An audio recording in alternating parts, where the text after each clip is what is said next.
Welcome back to our series on describing technical charts, images and processes. In the last video, we explored why figures are powerful but incomplete without explanation. Today, we move a step further, learning how to describe charts and data effectively. By the end of this video, you will know how to narrate a chart so your audience not only sees the data but also understand the meaning behind it. When you present a chart, line graph, bar chart, scatter plot, etc., begin by identifying it in your narrative first. For example, figure 1 shows. State what type of chart it is and what its axis measure.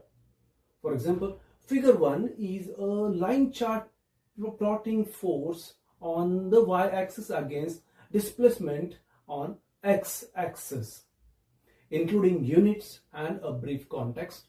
What the data represent ensures clarity. A concise caption should do the same.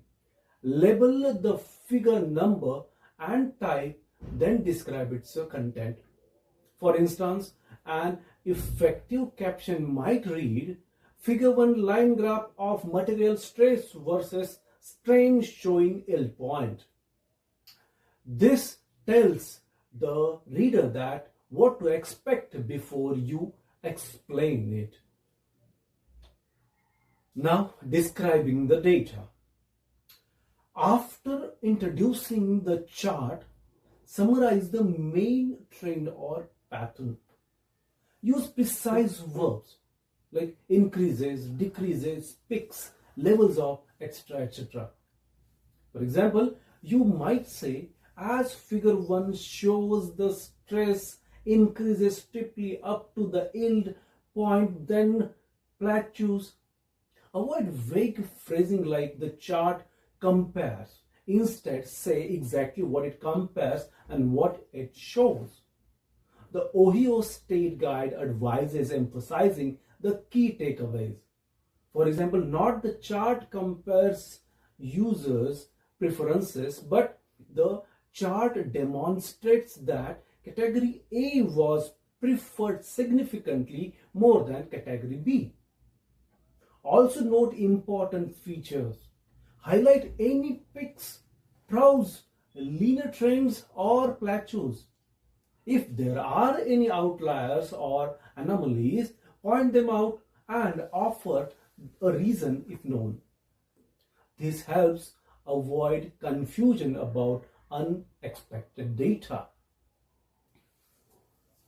Focus on evidences. Relate the chart to its purpose. Just showing data isn't enough.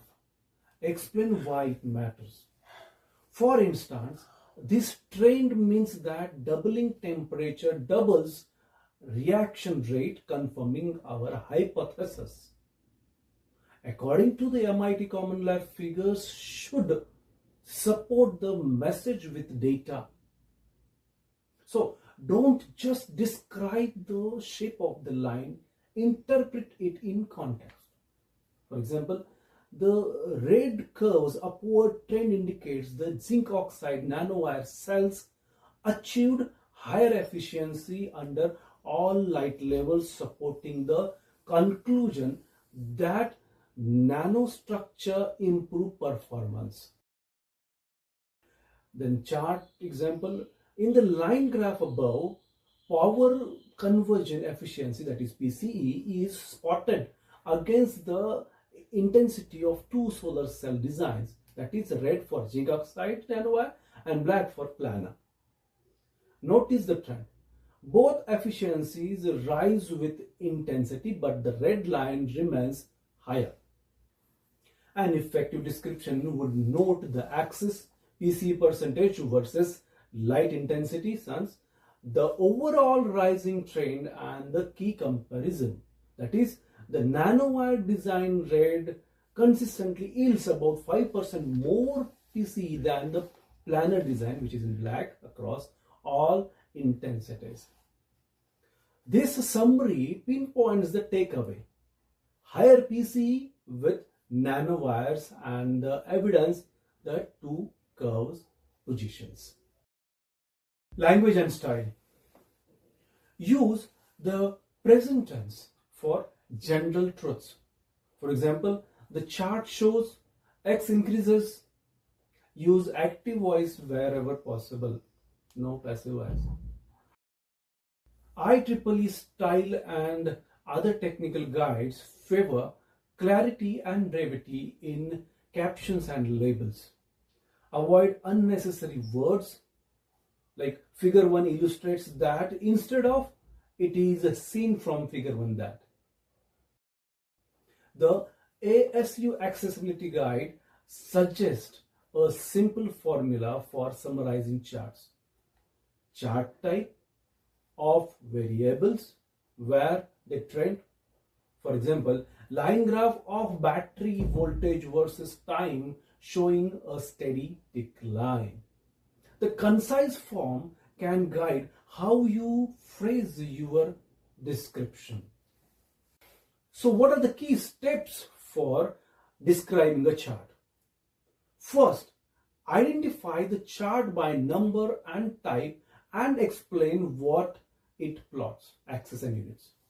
Then summarize the overall pattern or trend in one sentence, the main story.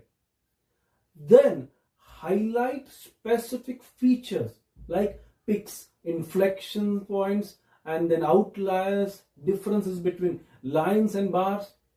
Then interpret the meaning, that is, explain why the trend or differences are significant for the problem.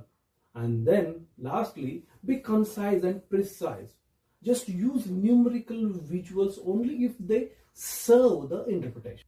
Moving forward, you will practice describing both the form and meaning of charts in your reports and presentations, always linking them to your engineering message. So, whenever you describe a chart, remember, don't just read the numbers, tell the story they reveal. As John Tukey, the great statistician, once said, the greatest value of a picture is when it forces us to notice what we never expected to see. In our next video, we will extend this skill to describing images and diagrams, where clarity of structure and detail becomes just as important as clarity of data. Thank you for watching, and I will see you in the next video.